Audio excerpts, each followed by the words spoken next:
What's up, everybody? Hello and welcome to episode number 298 of the VK Bros with Jason and Alex Von Cannell. How are you going this week, Al?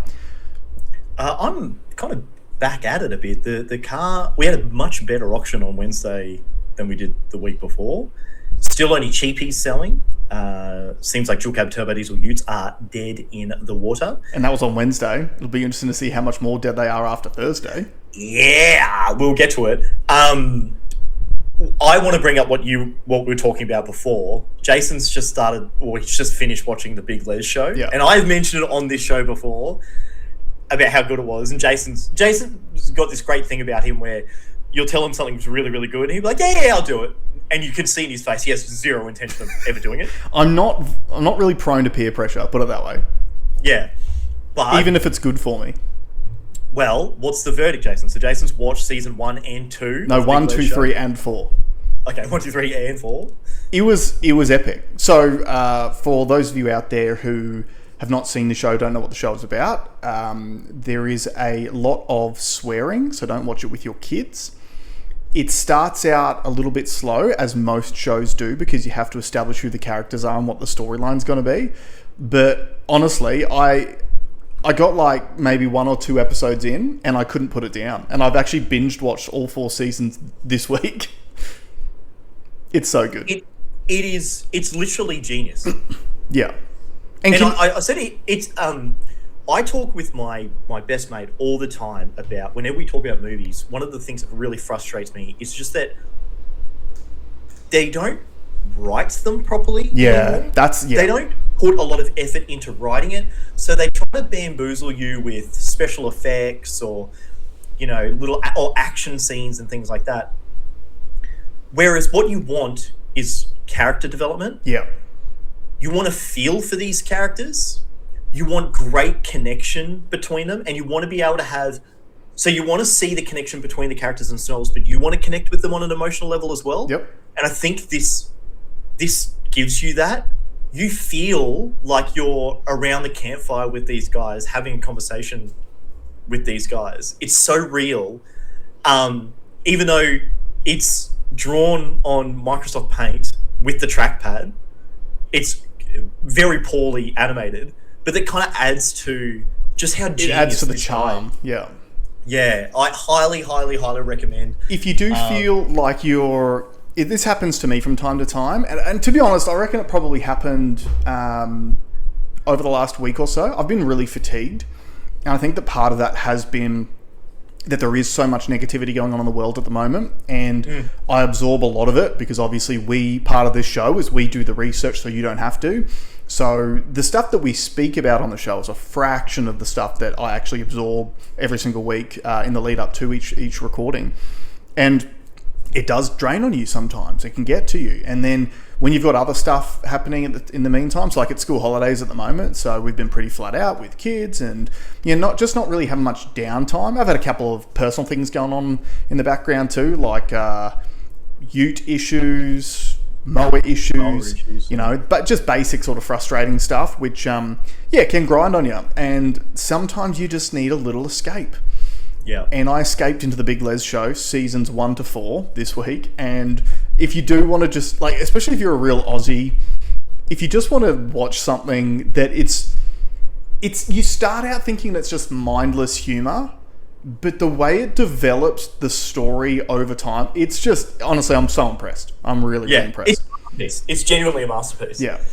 Now, on the fatigue thing, so I mentioned to you, I don't think I spoke about it on the show, that I haven't been sleeping right for like the last 2 months. I've been waking up at either midnight or 2:30 every night. Oh, you had kids, mate, and didn't tell us. No, there's absolute peace at home, but it wasn't. Shout out to the parents out there. Yeah. And I also, so I was kind of going through steps of like, how do I sort it out? And the one thing I did yesterday was I went and bought a new pillow. Right. Now, for people that follow me on Instagram, did you know that you can spend over $500 on one pillow? Yeah, it's wild. That's crazy. The first pillow I walked up to, $519. I was like, what the fuck? Like, there is no way. What was it made out of? It better be made out of human skin. At that money. So I spent $105. I got some advice from a friend and a watcher of the show. So shout out Lisa, thank you very much for your help. She works in an industry and pointed me in the right direction. I had the first completely uninterrupted sleep, like a solid 8 hours last night, uninterrupted. So, and one of the funny things, I was talking to Mum about it over Easter. I said the weirdest thing, because I sleep on my face often, right? Which you're not supposed to do. We can tell. Yeah. But I was having issues where I felt like my nose was being obstructed. And I was like, oh man, I know they say face is that in the pillow, dude. That your ears, but it's never happened before. And I know that they've said that, like, as you get older, your ears and your nose never stop growing. I'm like, has my nose grown too big for me to face sleep? And this is a real shock to me. I was like, oh no, I've like passed this threshold, you know. Buy yourself a massage bed with the hole in the middle. I've realized that my pillow was essentially Building 7 from 9/11. It was completely structurally gone. It was gone. Right. Now, also, when you take it out of the pillowcase, it does look like it was from a murder scene. It's probably too old to be, in the rotation. So, new pillow literally changed the game for me. So, shout out to new pillows. Shout out to $100 pillows, not $500 pillows. Well, just imagine you could be sleeping 5 times better if you bought a $500 pillow. Yeah. Now, I've got another funny story that happened this week, and I've got a clip that accompanies it. So, we speak sometimes about like manifesting, and we've talked about how there might be this collective consciousness where people think things at the same time, but they're completely unrelated. They're somehow entangled, quantumly entangled. And I also like to speak about very high level things like that, but also reduce them to very low. High level thinking, lowbrow humor. Yeah, that's our favorite. So on Wednesday, a lot of us got to the gym early. So we're just laying in the middle of the gym waiting for the session to start. And everyone sort of came around and we all sat together. And I wanted to bring the team together. And I consider myself like a bit of a wordsmith. So I wanted to bring the idea to the table for us to discuss. We had this new lady start. She's a very sweet lady. And I literally just turned to her and said, "Hey, Renee, do you steal from Woolies?" And then just shocked, like, 'cause you're not supposed to hear that from someone you don't really know. Yeah. Right? And anyway, then we went around talking about... Also, it kind of may have come across as an accusation. The way I said it was definitely not accusatory. Right. But we went around and had funny stories to tell, and it was a fun conversation. Anyway, I'm scrolling on Instagram this morning, and this thing pops up. This film clip from this Australian girl. I'm going to show the clip, but the thing I want you to know... Don't play the whole thing so we don't get copyright struck. Yeah, I won't. There's just... I want to get to a breakdown, because there's this sick breakdown. But what's interesting is... So today's Friday. I had that conversation on Wednesday. This came out 5 days ago. Yeah, right. Right? So... And the song is called... I Love Stealing from Woolies. And I'm gonna now, warning, this goes so hard. All right, if you're watching this at like 5 a.m, you're gonna be ultra productive today. And if you're watching this just before you go to bed, you're probably not gonna sleep because it goes so hard. And just for our AFP/government/ Mossad agents that are watching this. The VK Bros do not endorse stealing from any of our wonderful large chain supermarkets. So I do. I am yet to receive a paycheck for working at Woolworths. Yeah, that is a good point. Okay, so Aldi, they will serve you, right? But now they want you, like, you have to check it out. Did I? And the margins increase, not decrease, so it was supposed to be cheaper, right? but now a bag of lollies is $7 and I have to do the work for it. What's next? I'm gonna have to unbox it. It's the next step. I'm gonna have to unload the Linfox truck that's parked out the front. Am I gonna have to? You're gonna have to grow the produce. Drive the fucking the forklift up to the back and take the pallets off. Is that next? Well, am I gonna do payroll? Are you gonna get me to go in the back office and do payroll so I can get a fucking 2-liter thing of milk? Is that where we're heading? They're gonna milk you, bro. Can I just make one quick point on that? Did I talk about the Bunnings thing on the show, or did I just tell that to you personally? No, we spoke about. Are you talking about the facial recognition thing? No, I'm talking about the self-serve checkouts. No. Oh, so, yeah. No, you did. On the show? I can't remember if I did. Anyway, I just want to say, put it in the comments below if you are someone who goes to Bunnings, because I go to Bunnings all the time because of work. Every single Bunnings that I've been to in the last probably 6 months has had these self-serve checkouts closed, and I believe they have done that to stop theft. So, shout anyone in the comments, if you know of a Bunnings, particularly Bunnings in Queensland, that still has self-serve checkouts open, please let me know in the comments below. Okay. So I want to play this song. It's the artist now. I think everyone should support this girl because it's great. I'm probably 5,000 of the 75,000 likes, and it was just this morning. Sorry, 75,000 views. She's called Electronic Girl Epic, or EGE, and the song is called I Love Stealing from Woolies. Sorry, that was we're off. Maybe just turn it down slightly. It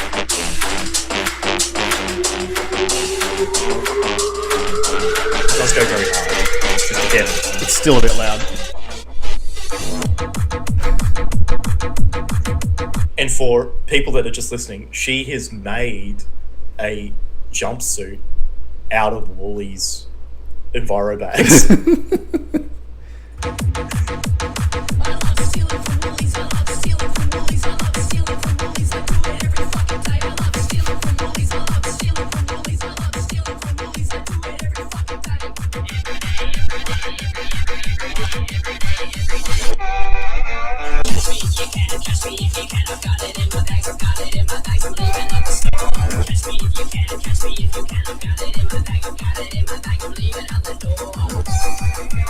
She's also filmed it inside of Woolies and outside of Woolies. Do you reckon she is actually backed by Woolies and this is just advertising? Apparently she put a notice out saying that it's a sign of her privilege that they wouldn't let her without robbing them inside the store, which is hilarious.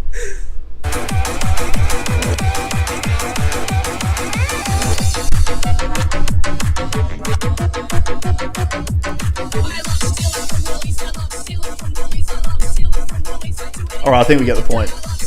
Hold on, I just want to get to the breakdown. I like the breakdown.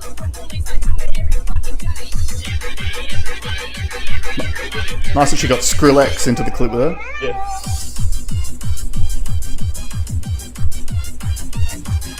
It's so good. But isn't it weird that, like, I just had this wave come over me? I haven't stolen from Woolies recently. I really don't shop there. I only shop at my little independent one down here. Who the people there are very nice to me, and the Aldi that was near my old shed, and those people are very nice to me too. I very rarely go, but when I do, I steal. And but isn't it weird that I felt this wave? I felt compelled on that Wednesday to pose the question to the group, and then in the meantime, this was released a couple of days prior. Just like, and we spoke about it on the show. When I spoke about it's time for democracy to end and move to the next stage, and then that German lady that's based in El Salvador, only the day before, she brought out a video that we played on the show later. And now you've got a vote recount coming from a One Nation seat that was won down in South Australia, where they apparently found a box full of more votes. Oopsies. Yeah, look, you brought up a larger point here, Alex. And look, we are going to get to all the main stuff like the oil crisis and all that sort of shit soon. But you brought up a point about quantum entanglement. And I'm a big believer in those sorts of energy forces in the world. I'm a big believer in looking out for signs with things like when you have deja vu. So, do you get deja vu very often? Yes. Yep. So I get it every now and then. And I just feel like maybe that's where you're sort of in alignment with like a neighboring alternate reality or something like that, or maybe No, I know what it is. Everything has, like, time is not linear. That's what it is. Yeah. So it's already happened. It's the way we perceive time in the moment. The best way I've seen this spoken about is the way we perceive time is like fish in a river, right? So the stream is running one way, and that's the stream of time. And you're a fish. You can only see so far ahead. You can't see behind, but you remember it. Okay. Well, if you perceive time in a different way, you could stand on the shore of that river and look down on it and look all the way to the left, downriver, and you can see the past, and you can look all the way forwards and you can see the future. All right? So if you perceive time in a different way, everything's already happened at once. Interesting. Okay? So it's how you are able to tap into it. Now, what I think deja vu is you just realizing for a moment that you've been here before. Yeah, interesting. Because time doesn't exist. Well, the reason why I think this is interesting that you brought it up is, you know, people often, especially in the tinfoil hat community, talk about how there's, you know, we talk about all the time too, about how there's different levels of consciousness, and like the majority of people are on the absolute base level, and then as you ascend through these different levels, your awareness increases of not just, you know, society, but the world around you in general, and blah, blah, blah, blah. And people often talk about how the elites who control the world, they know and understand these things, and they want to hide them from us. I wonder if the algorithm is part of that. Absolutely. Because whereas pre-algorithm, you may have manifested that song with your thoughts. Post-algorithm, you may have actually manifested that song, but you'll now think that because you said that around your phone, the algorithm just fed that song to you. Well, there's actually two sides. And it removes the magic from it. There's a two-side argument, which is, did I manifest that thing, or did the algorithm manifest my thought pattern after the fact? Yeah.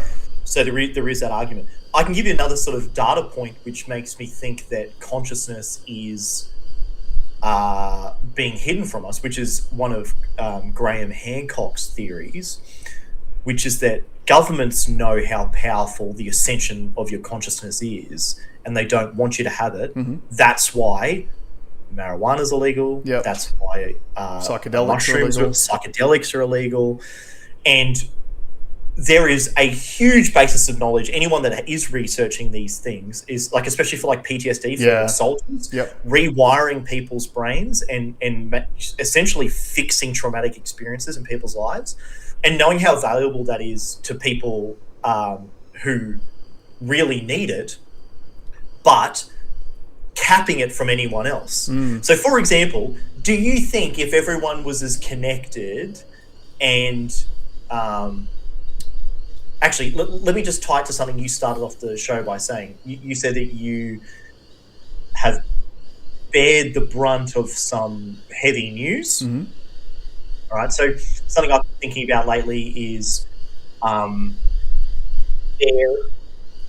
what I think the inner peace thing is, so the woo-woo inner peace, is the world will do whatever the world does, but as soon as it crosses the threshold of your own mind, or your own consciousness, it's up to you how you process it. Yep. And you're able to process it in a way that does not affect you, or even makes you stronger. Like if you can get lessons from it, or if you can find messages or meaning, that is inner peace, where nothing external can affect you in a negative way.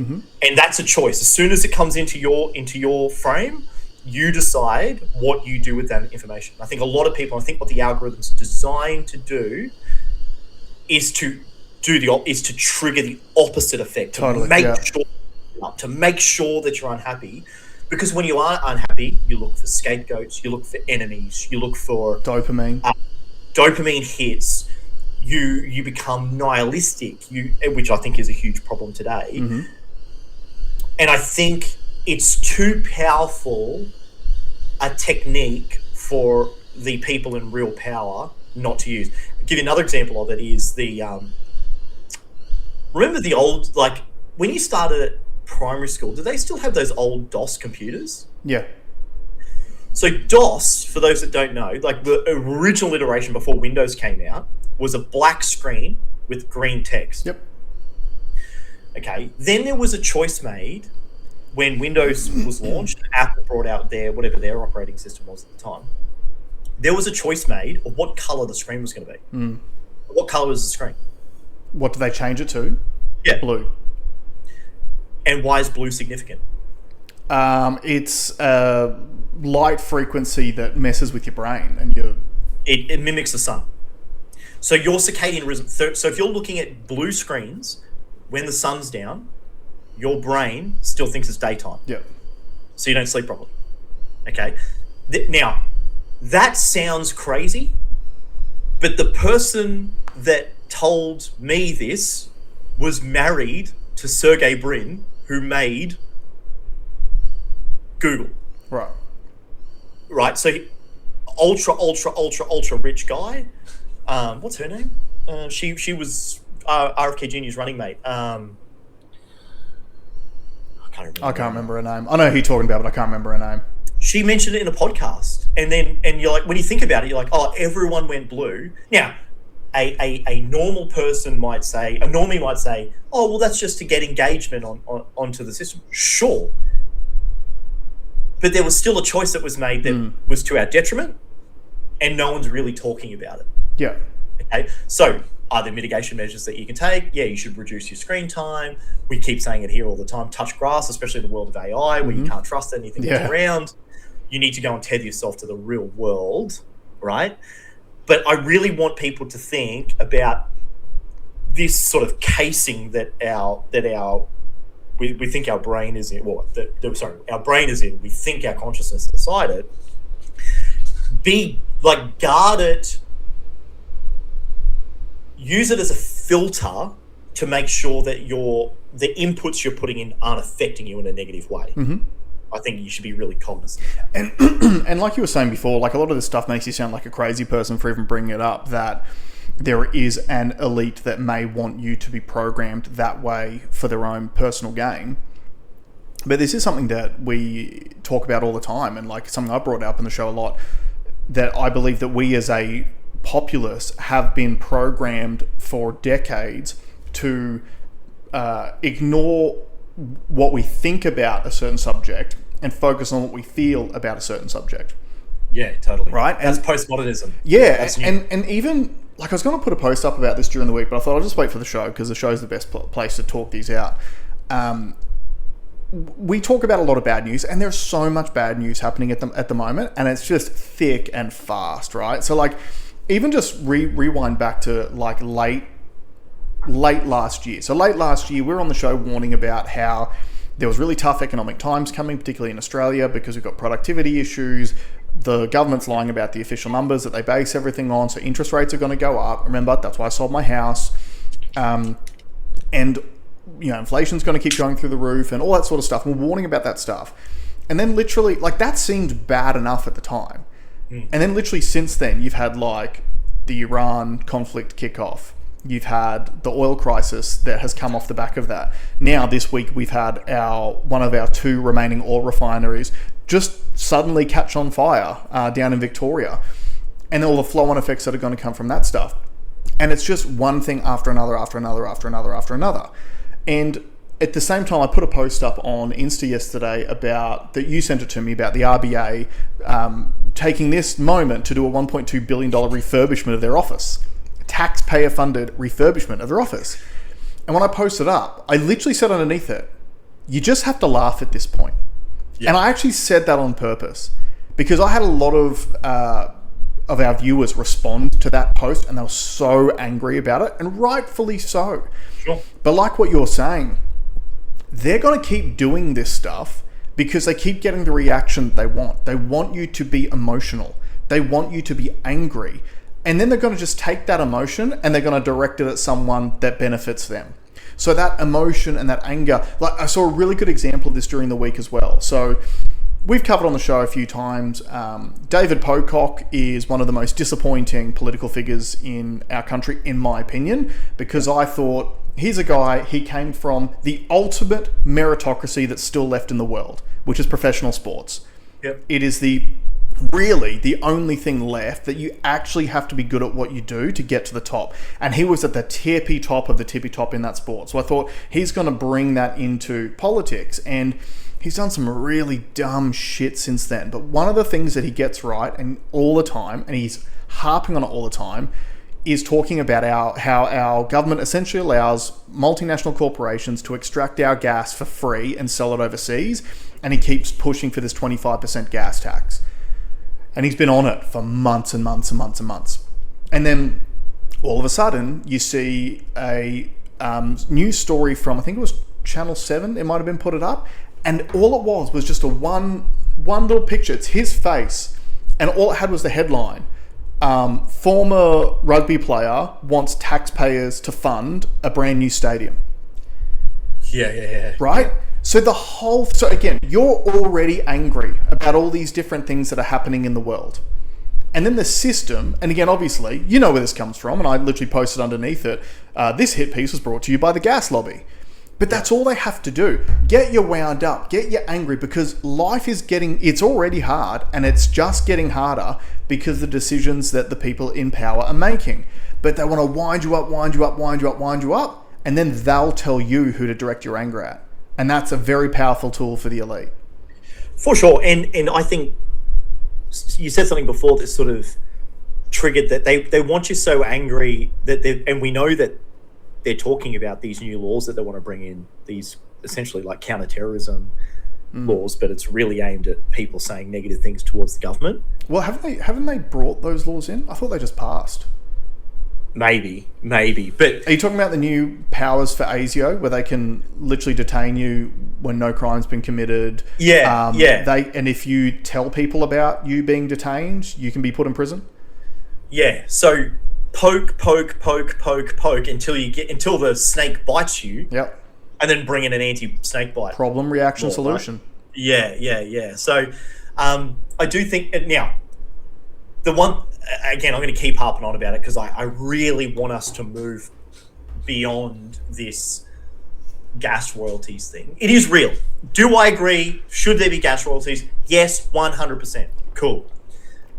But it's irrelevant to have that conversation now, because if you raise 25% tax on that gas company, the government would absorb it and spend more than it, and it would not benefit us in the slightest. They'll create a new department of bureaucrats to police the gas tax, full of $250,000 plus bureaucrats, and then they'll funnel the rest of the money to the CFMEU.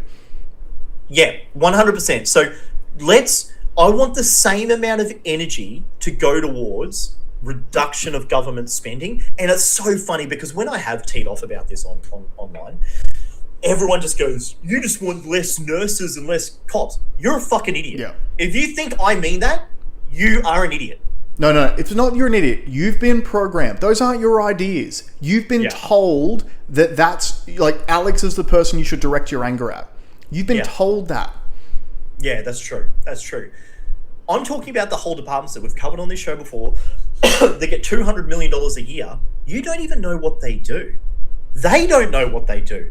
The overlaps, there's probably conservatively, there's probably 100 departments that you could get rid of tomorrow and you would not notice a difference. Oh, can I give a brief example? So just a brief example of the most egregious one this is, and again, it's a bit of a hot button topic, but it's just the best example of how this stuff works, is when the Victorian government brought in their own voice to Parliament, even though the population voted no on the voice. Yeah. Because the way that is set up is so egregious. They set them up, they gave them a $200 million budget over 4 years, and it's legislated in the legislation that that budget will increase every year after that that first 4 year period is over. And if the budget is not spent, none of the money needs to be returned. If you're doing this for the real reasons that they claim to do them for, why would you legislate it in that way? And the other big thing, no one's talking about the objective, the tangible objective of these departments. How will we know if you've been effective or not? We don't, because we don't care anymore. And that's by part of the design, point. but that's government by design. Yeah. So a company, and this is why I get really frustrated at socialists who think that profit's dirty. Profit's a great motivator. You know whether you've done a good job or not because you have profit.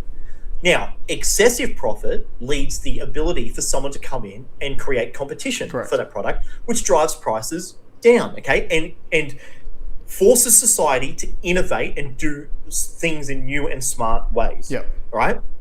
The government's incentive is what? What's the government incentive? They're going to say it's to do the right thing. What's the right thing? Yeah. And how do we know if we're there or not? So this is probably a really good time. Can you bring up that Zoran Mamdani clip I sent you? Yeah. Because this is him talking about they want to open government-owned grocery stores in New York City. When I ran for mayor, I said I was going to tax the rich. So today, we're taxing the rich. I'm thrilled to announce we've secured a pied-à-terre tax, the first in New York's history.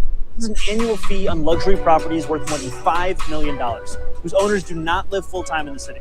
Like for this penthouse, which hedge fund CEO Ken Griffin bought for $238 million. This pied-à-terre tax is specifically designed for the richest of the rich, those who store their wealth in New York City real estate, but who don't actually live there. But even so, they're able to reap the huge financial rewards of owning property in, dare I say, the greatest city in the world. And most of the time, these units are sitting empty, since again, they don't actually live here. This is a fundamentally unfair system that hurts working New Yorkers. Now, it's coming to an end. This tax will raise at least $500 million directly for the city. It'll help fund things like free childcare, cleaner streets, and safer neighborhoods. As mayor, I believe everyone has a role to play in contributing to our city, and some a little bit more than others. Happy Tax Day, New York. So just that mentality of they feel entitled to everyone else's money. This is the problem with socialism, right? Socialists feel entitled to your money and everyone else's money. And the thing that is so effective by it is, the mega rich are 0.1% of your population, and that the poor and middle class are 50% of your population. So this sort of stuff is very, very popular because that poor and middle class thinks they're going to take that guy's money and my life's going to get better. And what they don't realize is that it starts at the $5 million plus properties. And then once that is accepted, then it drops down to the $2 million plus properties. Then it drops down to the $500,000 plus properties. Well, no, it's even worse, because what happens is, because those are inflationary systems, sorry, the tax isn't. The tax is deflationary, but everything else, the spending is inflationary. Mm-hmm. Therefore, the price of those properties generally will go up anyway because of the policy that they brought in, which makes it even worse. But I've just brought this up. Okay, so what was the figure of the house of that apartment? $238 million. $238 million. Okay, so transfer taxes are levied on the sale of real estate and are typically paid by the seller, calculated as a percentage of the purchase price. New York State charges a base of 0.4 for sales under 2 million, 0.65 for sales over 2 million, while New York City adds another 1.425 for properties under 500,000 and 2.65 for those over 500. The mansion tax is separate. Buyer paid tax imposed on residential property purchases with a total consideration of $1 million or more, with rates ranging from 1 to 3.9% depending on the purchase price. For owners of 2 million, additional progressive tiers face surcharges or flip taxes on co-op sales. So if we average it, should we just say it's capital gains? Real estate profits are taxed as ordinary personal income at state rates of 4 to 10.9%. So let's use that $238 million as an example. So when he bought it, he would have paid $238 million times 0.02, $4.76 million in sales tax, mm-hmm. right, on that property. And then he would have been charged whatever the previous... So when he sells it, if he sells it in excess of what he paid for it, he's then going to pay 40 to 50% capital gains tax on that. So on that one... what would that be? If it sells for $50 million more, there's $25 million. On one property, there's $30 million worth of taxes.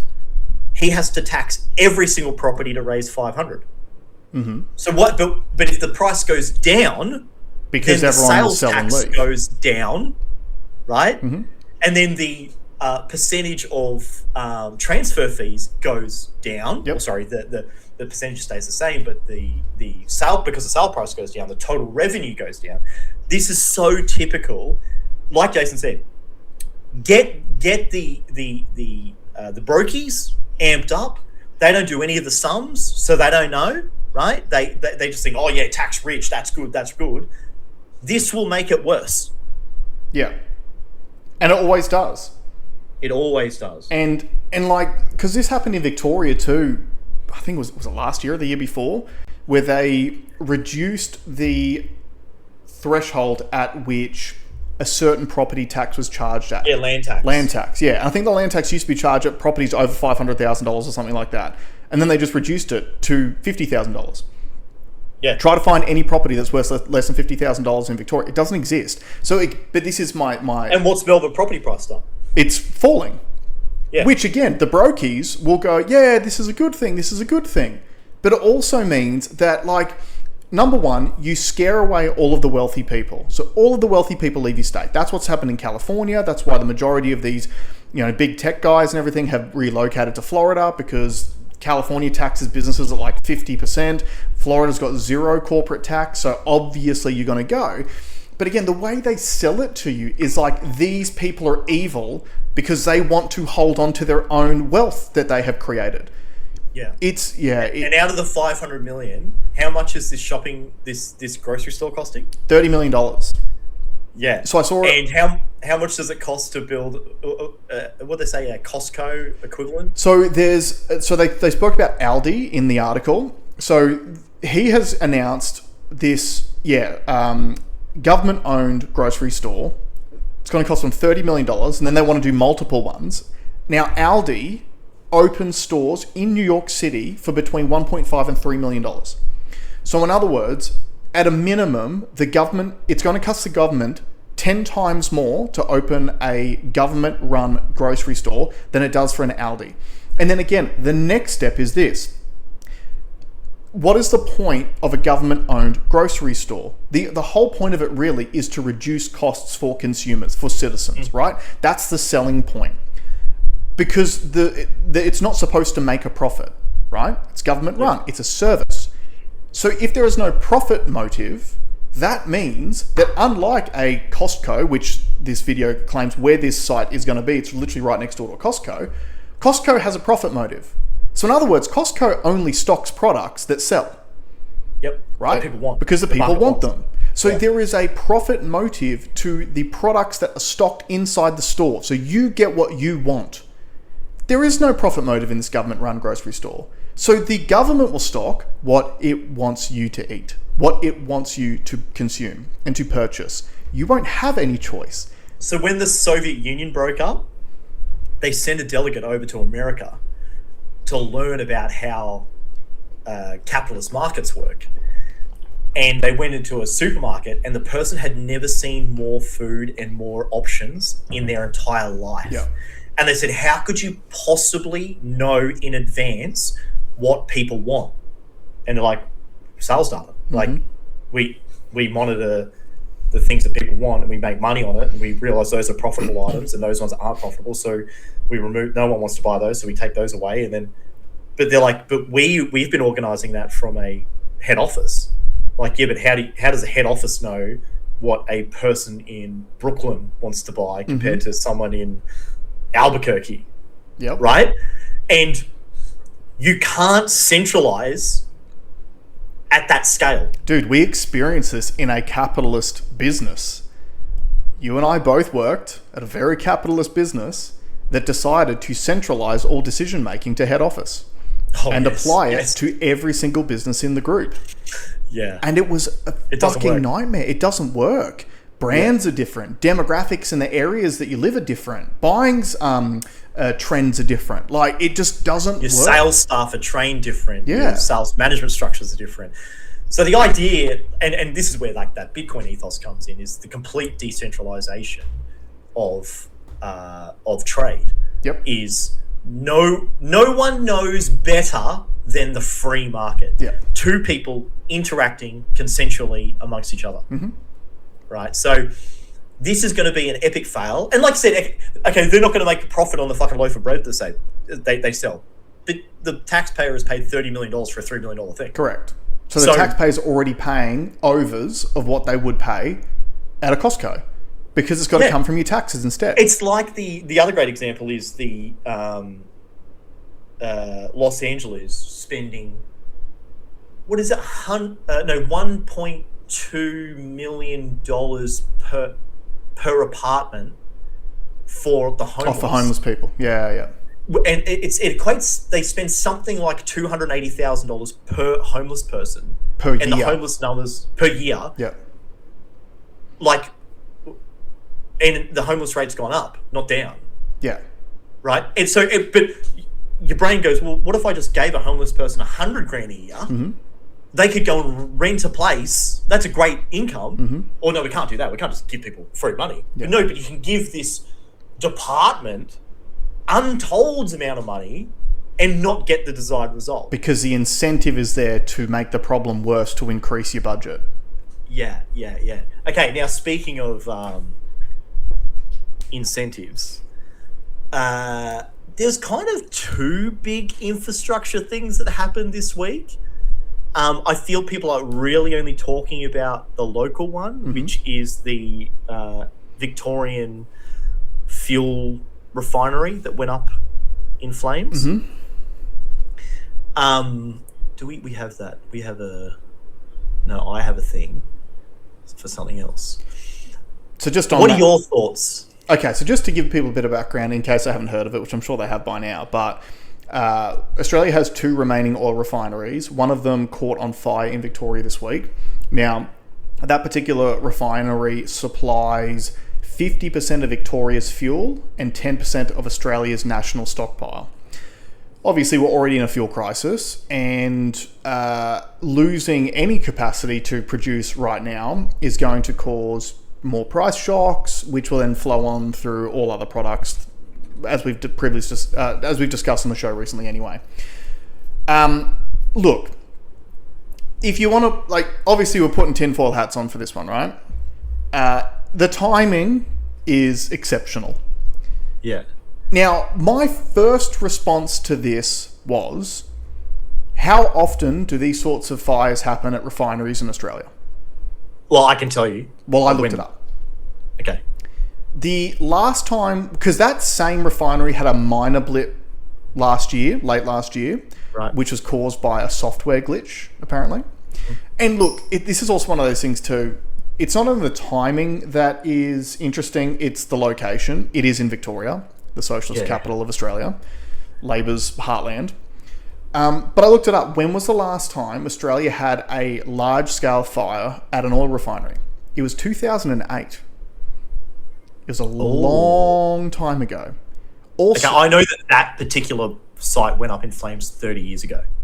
Right, okay. Well, interesting, because 2008 was the last time in Australia that we had a significant fire at one of these refineries. Prior to that, it was 2003. So in other words, these things don't happen very often. Yeah. I did find it interesting that the last major one happened during the last giant global financial crisis, which is what we're about to come into now again. But yeah, look, well, let me give you I'll give you the Occam's razor version. Yeah. Occam's razor being often the most obvious is the right one. It is a dangerous way to think, I think, but let's just play the game. You could argue that because we're in a crisis, maybe they ramped up production a little bit more, and then when you're ramping it up, you're putting more stress on the equipment, and therefore the risk associated with potential failures increases. You could argue that. Mm-hmm. Do I think that's reality in the most heavily regulated country on the planet? Probably not. There was also one in Russia this week that went up too. I think there was one in Mexico as well. Yeah, so I was trying, in preparation with this, I was looking for some. I was like, have heaps of them been hit? Mm. Yeah, there's 3 globally that have gone down. let's tie it to something that's happened in China. I want to play this clip, and then we'll sort of see if we can package it all together. So this is from China Observer 2 days ago.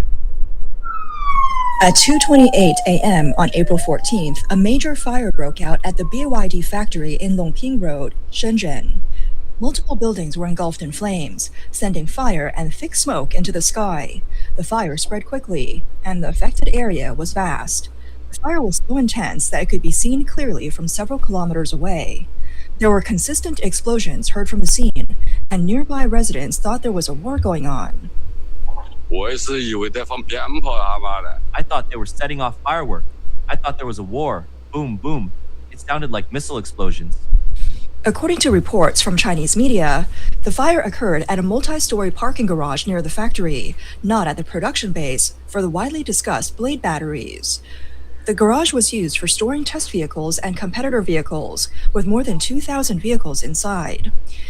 Several netizens shared that the fire broke out near BYD's Pinghu base, causing nearby schools to suspend classes, and teachers and students were told to stay away. One netizen claimed the fire started in the testing garage, with reports suggesting the competitor cars that had been tested may have caught fire on their own.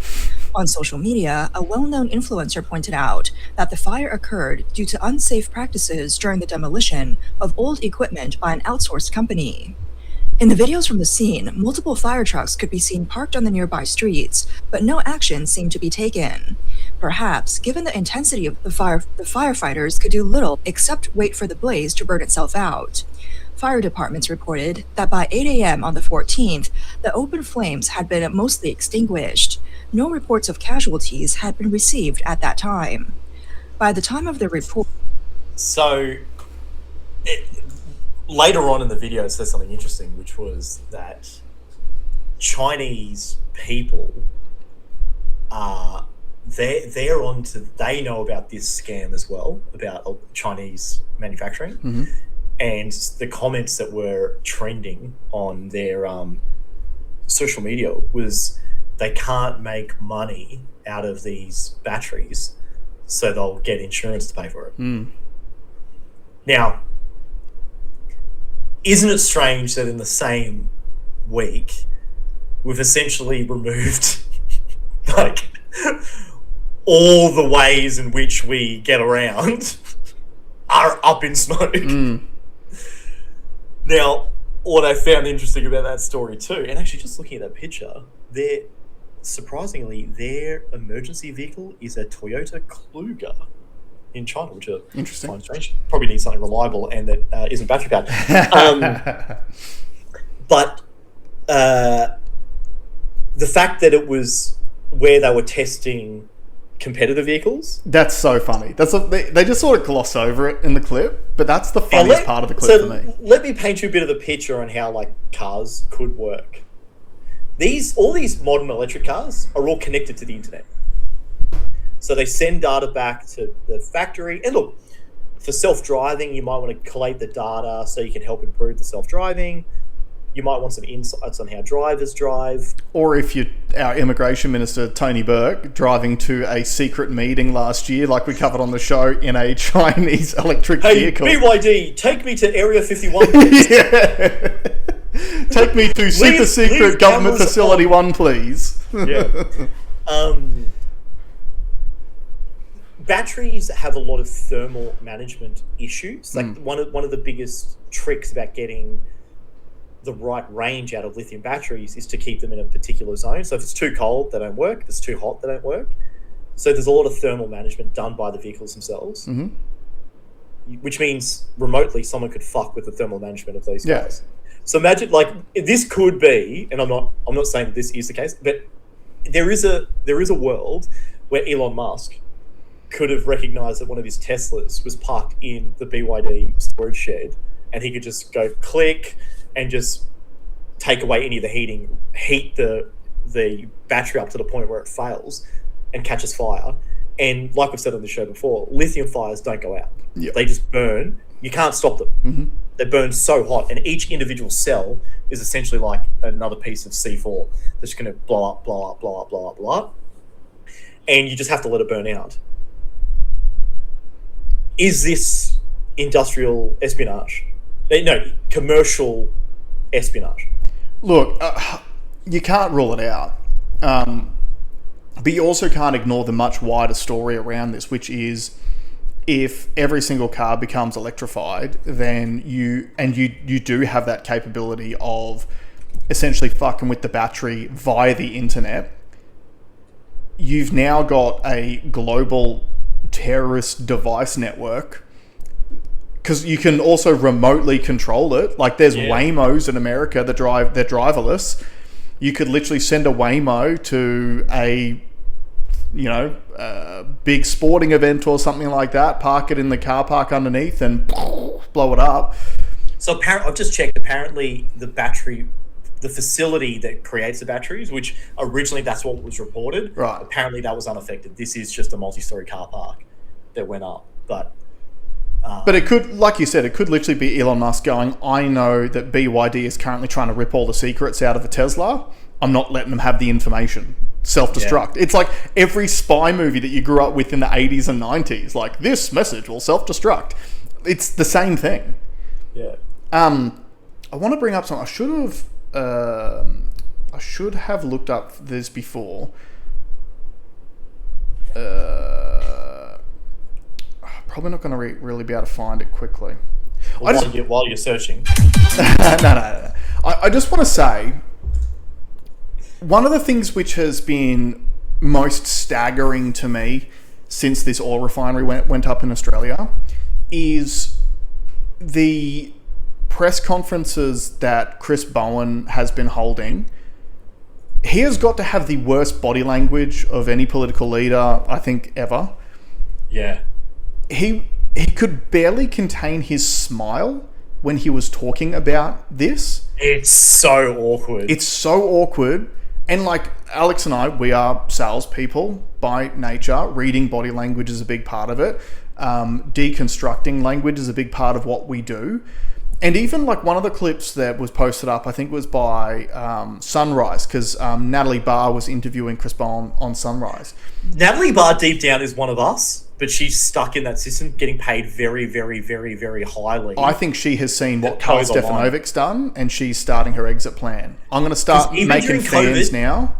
Even during COVID, she pushed back a couple of times. You could tell it was off script. She is deep down, she's one of us. She knows what's going on. But that's the thing too, when you've been in that ecosystem, you know how it works. You know it's all bullshit, that what you've been pushing for years, and that's why your pay packet's so high. Side note, during COVID, a person I know worked for Channel 9 and literally said to me, he said it exactly like this: I watched the narrative form in front of my eyes. Right. Yep. He watched it. He worked. He was, I think, a sound engineer at one of the stations. I watched the narrative being built right before my eyes. I'll see if I can find that Sunrise clip, because I think that is important. I want to throw this up because this is something I've been keeping an eye on, which is the minimum stock holding obligation. Yep. So, petrol, we've seen fine, 38 days. That number hasn't really moved. If anything, it's probably gone up a couple of days. Kerosene, which is used for jet flight, is down to 28 days. Mm-hmm. And diesel's at 31 days. I think Qantas just laid off a bunch of staff and a bunch of flights. It's probably a good stock purchase now, I would have thought, because Qantas will always get a golden handshake from the old government. Mm-hmm. So you can get those sick lounge passes if you're in the know. Dude, I can't find this clip. Because, like... She basically says to Bowen, this wasn't a what was the word she used? Did she say like sabotage or something like that? Yeah, this wasn't sabotage, right? He's like, oh, no, it wasn't sabotage. Yeah, and like, I made a comment. It is hard to answer. So if I ask you, if let's role play it now, hey, Jason, that factory fire, that wasn't sabotage, was it? Well, the reality is, it just happened 5 minutes ago. We don't know. Yeah. Like, that's what a normal person says. True, we don't fucking know. There's been no investigation yet. It's still on fire, cunt. Yeah. But it's like, oh, well, no, like all preliminary reports say that it was just an accident, blah, blah. They don't fucking know. So the fact this is exactly the big red flag that was waving in the air right at the beginning of the vaccine rollout. It's safe and effective. It's safe and effective. You don't fucking know. Yeah. If they came Unless out, you do. if they came out and said, but judging by the trials, it looks like it's got a good safety profile and it looks like it's effective in stopping the transmission of COVID. But at this point, until we start like rolling it out, we won't really know. That would be the honest way of saying it. But they kept saying safe and effective, safe and effective, safe and effective, safe and effective. And then even when that narrative was debunked, they kept saying it, because if they say it enough, you'll believe it. But again, like I put a comment on that post and I said, who speaks like this after an event like this? Yeah. It's not normal. And I know that politicians are supposed to speak in a certain way and they're supposed to not entertain certain narratives. I get that. But the way he spoke was like a giant red flag. Didn't something happen earlier this week too, where they asked again about getting our supplies back to the 90 days, and the government then saying, well, it cost us $20 billion. We spoke about it last week on the show, how sort of dumb that way of thinking is. But then basically they've doubled down on it and said, not only are we not going to do it, we're telling you that we don't need it because we're going to renewables. Because everyone's going to EVs. Yeah. Yeah. So again, another giant red flag. And then the other thing too, Albo has a press conference yesterday to tell us the good news. Great news, guys. I flew overseas to Brunei and I've secured 100 million litres of fuel. Yeah. Australia's daily fuel usage is 92 million litres. He secured 1 day's worth of fuel. Thanks, Albo. Yeah. And held a fucking press conference over it. Now, notwithstanding the fact that 3 weeks ago, they told you that anyone talking about a fuel crisis was a far-right extremist conspiracy theory. 3 weeks ago. Like, and this is the thing that, it's a theme that I'll just keep harping on about until you guys out there in the audience start talking to your friends about it, because I think it's so important. At what point do people who previously supported, whether it's Labor or other politicians, whatever, not even politicians, media companies, celebrities, at what point do you actually go back on the things that they promised you, that you believed at the time, that they were completely wrong on, and at what point do you go back and hold them accountable for that? And the thing I bring up all the time is the Queensland state election. Ladies, I'm going to say it again, because I know it's going to get rolled out again next election, right? Stephen Miles threatened all the women, hey, if David Crisafulli gets in, he's going to take away the abortions. You're never going to be able to get an abortion again. Our precious abortions, he's going to take them away from you. Nothing's changed in abortion. It hasn't even been fucking spoken about. But I know women in my network who bought that hook, line and sinker. And that's why they voted for Labor at that last state election. At what point will they revisit that and say, you know what? Not only was Stephen Miles completely full of shit, but he deliberately manipulated my emotions to get me to vote for him. He lied to me for his own political gain. And I'm going to hold him accountable for that. So that, okay, so there's two things that sort of circle back to what we started the show with, which is understanding how that infrastructure works. You can't let it affect you in a visceral way. You need to be pragmatic about it. You need to be like, okay, why is he saying this message? Is there any evidence to show that this is right? Actually do the digging, because if you're having an illicit response to a thing, you're probably not going to make a rational decision about it. Yep. And the other big point is, you can't, if you want to make clear decisions, you can't think from a place of with a heightened in a heightened emotional state. Yeah. Right? You've got to be calculated, and just know that that's the game. Don't let it affect you. Don't let it affect you. Oh, here we go. I've actually I found a couple of clips, because one of them is on Sunrise and one of them is just a press conference. They're both quite short. So I reckon these are good to play. Just to show the way that he's speaking. Well, it's not great. It's not great timing, is it? It's not a positive development. Pause it. It's fire. It's happened. Who says that? It's not a positive development. Like, we're in a fuel crisis. We just announced a $20 million ad spend to tell cunts to take their roof racks off and pump their tires up and drive smoothly. Now, 50% of our oil refineries in Australia has caught on fire, and he says, well, it's not a positive development. Who says that? Development. It's a fire. It's happened. It's no one's fault. It's no one's fault. It's not sabotage. Go back and play that again. That's important. Fault.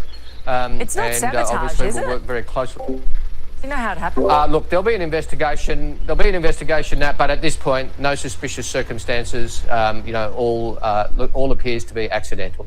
Well, it's not great. So again, watch his body language. Watch his body language. He's doing these ones with his hand. That is pushing her away from that subject. But this is what I'm saying. He doesn't fucking know.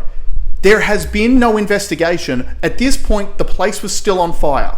But he's trying to tell you, the viewer, that there's nothing suspicious about this all. It was just an accident. Do you think the lesson is, don't let anyone tell you how to think about a situation. You need to think about it yourself. You need to think, not feel. Yeah, but so you can get the message. Okay, the message is there was a fire at blah, blah, blah. Now it's up to you to go and say, okay, what is the evidence? Because he doesn't know. So anything he says is worthless at this point. But it's not worthless, though. I think there's so much value in what he's saying because it's signaling something else. Yeah, the fact that one of the first... Watch right from the start, but the fact that one of the first things he said was, it's no one's fault. What if someone, a worker at this refinery, just left a fucking valve open they weren't supposed to? Okay, they didn't mean to do it, but it is their fault. And fault will be found with that person who missed that thing. But again, it's all about deflecting blame away from... It's not even deflecting blame. It's deflecting focus away from the fact that this could have been anything other than an accident. Yeah. Well, it's not great. It's not great timing, is it? It's not a positive development. It's a fire. It's happened. It's no one's fault. It's not sabotage, obviously is we'll it? work very closely. Do you know how it happened? Look, there'll be an investigation. But at this point, no suspicious circumstances. All appears to be accidental. I want you to play the other clip too. Play the other one. Because the other one is the one where he can barely stifle his smile when he even uses the word conspiracy. Is it a coincidence that one of our two oil refineries has had a catastrophic fire during a national fuel crisis? What's the alternative to it being a coincidence? Look at his face. No. Not quite, but more like, in a sense, do we know more as to why the fire occurred? Yeah. Was it under increased pressure? No, look, I do. The preliminary conclusion of the fire authorities was it an equipment failure. I was asked this morning, was it sabotage? There's no evidence of that. It appears to have been, very accidental and equipment failure. There'll be further investigations. This is highly, making petrol a highly dangerous and flammable exercise. I think that's pretty self-evident. It works safely 99.99% of the time. On this occasion, it's bad timing. It didn't work safely on this occasion. So even just look at his body language. Look at his body language. The guy could just be a weirdo. Do you know what he looks like? Clarence Claymore. Look at his nose. He's got the same nose as Clarence Claymore. He does. He's got the same mannerisms too. He's probably got the same fighting ability. I think it was poorly run. I'm not do I think it was a government conspiracy? Not at this point. To me, there's no evidence yet. Dude, I don't even know if this is. If I had to say this is a government conspiracy, it may be, but I'm 75% it's a US government conspiracy, not an Australian government conspiracy. Because I was talking to someone this morning about it, and he's like, but who stands to gain? I'm like, well, America stands does. to gain. The Middle East stands to gain. Even Japan and Singapore stand to gain. if we have less refinery production here, because they then they are going to be the world's oil supplier now. Again, we covered this weeks ago on the show. As soon as Trump came into office, drill baby drill. He started their domestic oil production back up again. He ramped it up. Next step, they took over Venezuela, and they've taken all of Venezuela's oil as well through their own companies, and they're refining it in the US. So all of a sudden, the US is the biggest oil exporter on the planet. And now, look at what's happening with the Strait of Hormuz. Obviously, there's negotiations between America and Iran, and they're not going well. Iran said that they'd blockade the strait. The US came out and said, you can't blockade the strait. We're going to blockade the strait. And so now the US is blockading the Strait of Hormuz. And as Alex is just bringing up now, all these empty oil tankers now headed to the US. Because the US has oil, and they don't have to go through the Strait of Hormuz. A ship tracking firm reports 121 empty oil tankers are making their way to the United States of America. 68 of those 121 vessels are very large crude carriers capable of carrying 2 million barrels apiece. President Trump has urged countries squeezed by Iran's disruption of the Strait of Hormuz to turn to American energy supplies instead. Well, it would appear perhaps they are obliging him. They are. And there's also, I don't know if you saw that Saudi Arabia is building a pipeline from, here, I'll pull the map up. Let's try and find it. It's designed to avoid the Strait of Hormuz, isn't it? Yeah, so they are... Where's the strait? The strait, Iran. Here. Yep. So this is the issue here. Yep. But what they want to do is they want to build a pipeline from here across to this strait, so that you just completely cut Iran out of it. Yep. So there's a lot of big geopolitics involved as well. Like we always look at it from like, how does this affect us? Like, how much is it going to cost me at the pump? But there's much bigger stories at play. Yeah. This is what I was saying on the show last week. We look at this through an Australia-centric lens. Australia matters not in regards to these global politics and geopolitical conversations. We are an afterthought. We are not even thought about at all, because we're on the bottom of the world, and we are essentially a mining colony for the two great powers, being China and the US. Colony. Sorry. Cannoli. I wouldn't be surprised at all, Alex, if what we're seeing with all these oil refinery disasters is directed energy weapons used by the US to take out their competition. I've already seen that being posed, and people have tracked. So, okay. Okay. I'm going to say it. I saw this morning a guy who used the Australian flight tracker software that found, apparently Australia has 3 unmanned drones that have the laser capabilities, and one went from Darwin, which is where they're based, and hung around in Melbourne. Yeah, I saw that too. I don't know how credible that is. Yeah. So, but look, people have spoken about directed energy weapons for years, and it's one of those things where, like, I look at directed energy weapons the same way as we look at cloud seeding. Everyone said that cloud seeding was a conspiracy theory for decades, and yet we've literally had legislation about it since the 1970s in Australia. It is used all over the world, has been used all over the world for decades, but they pretended it was a conspiracy theory. Can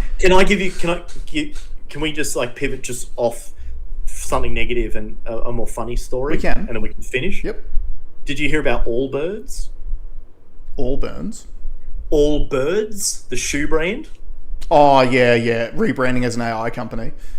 And So stock go Allbirds, up. I call AI. So we're the VK Bros AI. Yeah. So they are a shitty shoe company that makes shit ugly shoes, called Allbirds. They had huge advertising campaign, spent a fortune, made no money, stock price went to the toilet.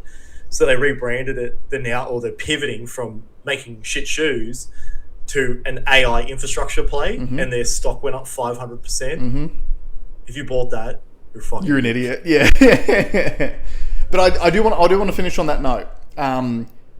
We were big supporters of Trump in the lead up to the election because he said a lot of things that we really, really liked. One of those things was he was going to be the anti-war president, and clearly that has not been the case because he's gotten the US involved in another military conflict in the Middle East. We do not like that. We do not support that.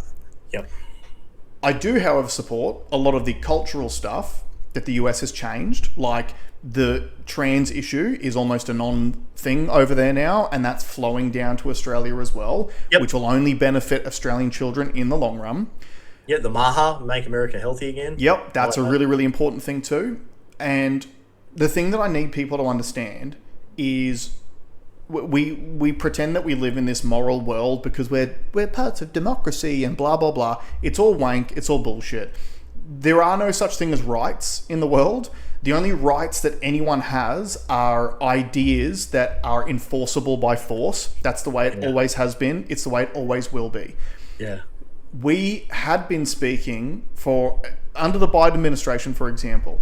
One of the things that I said was a concern of mine is that we knew the only reason why the US was really not getting involved in world wars was because they were an economic superpower, but they were a failing economic superpower. And I think I said 2 years ago that one of my main concerns with the US was that when you back an economic superpower into a corner, the last trump card that they had left was their military, and that they were going to lash out and they were going to use it.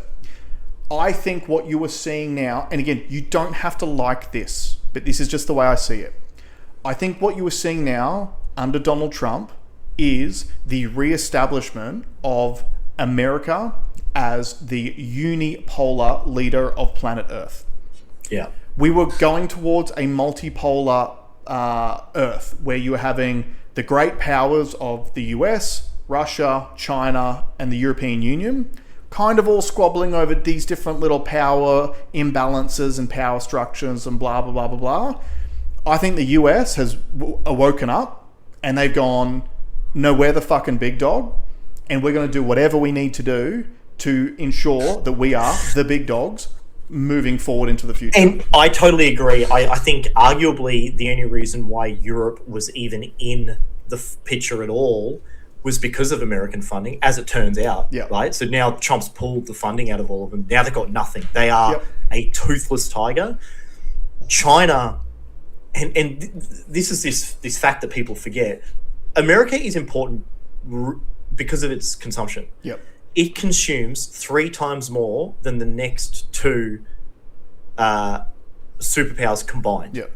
So it's not even close. Mm-hmm. You need that. It is such a strong economic machine, and they were cutting the checks for everyone. Yep. And we spoke about it here when the tariff conversation came up, and we're talking about how it's ridiculous that Trump's put tariffs on people. We put tariffs on America. Everyone did. That was the deal. Was after World War II, because America did better. They said you can charge us tariffs. This is particularly aimed at Europe and Japan. Yeah, to get your economy back on track. Yep, to rebuild your countries after the war. Help fund your rebuild. Yep. Well, that was a long time ago now. Some countries have done really, really well. China has gone in that time frame from a third world country to a first world country, to their credit. But now they don't need the help anymore. Yeah. Right? And Trump's the first person that's willing to look at the books like that and go, wait a minute, this is a bad deal for us. Yeah, that's right. And it's ugly. It looks ugly to people. People are not liking or it feels bad, the stuff that's happening. But if you zoom out and have a look at the big picture, I agree with Jason. I think he's trying to build back a much stronger America. And from every metric you look at, besides the debt, right? The debt's a real problem. America deserves to be at the top of the tree. And anyone that says that you hate America, what I find so hilarious, because lefties hate them, right? Mm. And yet they are 100% in the US culture orbit. Yeah, exactly. And the thing is, too, you brought up the debt. When it gets to essentially unipolar world superpower status, and anyone's like, hey, you going to pay your debt? Yeah. How's no sound? Yeah, like, and look, you look at the animal kingdom. They say that the lion is the king of the jungle. He's not the king because he's the nicest. He's the king because everyone's fucking scared of him. That's where it comes from. And this is what I think that you're seeing. And that's why, like, if you want to talk about governmental conspiracies, I think it's far more likely that the US is it's essentially cartel conduct. Take out any oil refineries that you can all over the world during an oil crisis, because you literally look at this. This is Putin's playbook, right? When the Russia-Ukraine war kicked off, all of a sudden oil prices went through the roof and Putin was benefiting from it. Trump would have seen that and gone, hey, it's actually a pretty good business model. Let's do the same thing for America. All right, I'm going to go. All right, let's leave it there. Thanks so much for joining us, guys. We'll see you all next week.